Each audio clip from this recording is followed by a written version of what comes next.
Albi Francesco, sono titolare della Case Aria Albi SNC, un caseificio che raccoglie latte, trasforma e produce formaggi. Allora, il caseificio è stato fondato ancora dai miei nonni, poi mio padre l'ha ampliato e noi l'abbiamo preso in mano e l'abbiamo un po' ristrutturato.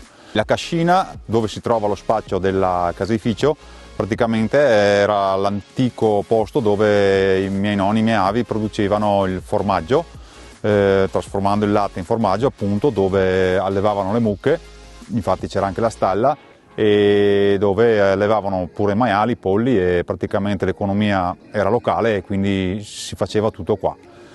Era l'antica cascina che adesso è stata trasformata in un agriturismo con camere e ristorante annesso. Vendiamo in tutta la provincia di Verona, commercializziamo i nostri formaggi, i nostri salumi anche, e oltre a commercializzare a Verona qualcosina vendiamo pure anche all'estero, prodotto biologico, e in tutta Italia il prodotto biologico, e poi abbiamo uno spazio di vendita qui a Via Verde in contrada, un'antica cascina messa a posto e strutturata dove si può anche mangiare e degustare il prodotto.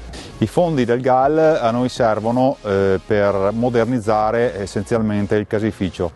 Le linee di vapore, le linee che portano il vapore nei vari punti del caseificio che servono per lavare, per fare il formaggio, erano vecchie e datate, erano praticamente da cambiare, le abbiamo sostituite con delle linee nuove in acciaio.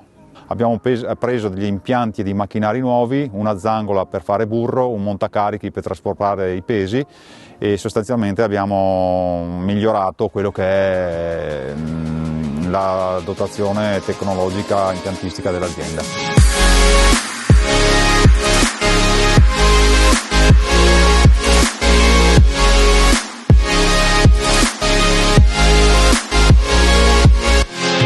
Questi fondi GAL sono stati importanti perché comunque serve sempre una mano, specie in questo periodo, serve sempre una mano per poter modernizzare e aiutare. Ben venga l'aiuto del GAL e di tutte le istituzioni che aiutano le piccole aziende. La collaborazione col GAL Baldo e Lessigna è stata buona, sono molto presenti, poi logicamente io sentivo il mio consulente che si interfacciava col GAL Baldo e Lessigna, ma a tutte le domande abbiamo risposto. Insomma, ci sono stati vari incontri dove si è chiarito il perché viene stata fatta questa cosa. Direi ottima la collaborazione col GAL. In prospettiva futura mi auguro sì che ci siano ancora dei nuovi bandi che possano comunque aiutare le aziende, perché mantenere un'azienda tecnologicamente innovata è fondamentale al giorno d'oggi, quindi fondamentale diventa anche l'aiuto del GAL.